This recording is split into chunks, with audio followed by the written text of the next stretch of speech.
When you fire rockets from a school, when you fire rockets from a hospital, if you fired rockets from an orphanage, that school, that orphanage, and that hospital becomes a legitimate military target. There are people that don't like to hear that, and they get up all in their feels about it. But that's what war is. Israel does not have to sacrifice itself to the point of being suicidal because there are women and children in Palestine being killed. They are being killed because they're being used as human shields by Hamas.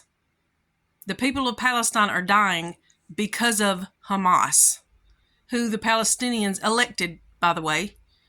They are acting in an official capacity as leaders of their country. So yes, it is an act of war. You can call it terrorism or you can call it an act of war. It's both. But it really doesn't matter because Israel still has the right to defend itself. Arguing about the casualties in Palestine versus the casualties in Israel it's not an argument that really needs to be made. The reason that the civilian deaths are higher in Palestine is because Hamas fires rockets and they wage war from civilian areas. They don't have military bases. They don't have a military. But they use the aid that they receive to buy weapons to go to war with Israel. The only way that the fighting and the deaths will ever stop is when the Palestinians stop electing terrorists to represent them. There's no other way around it. There's no other way.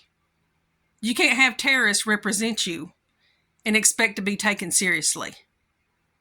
And these false equivalencies that some people like to make. I'm pretty liberal myself, but this is where I break from leftists on this issue.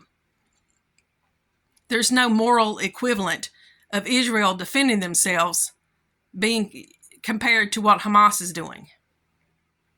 Because Israel is more advanced and has better weapons, that's not a justification for Hamas to attack them and then point your finger at Israel as being a bully because they have better weapons.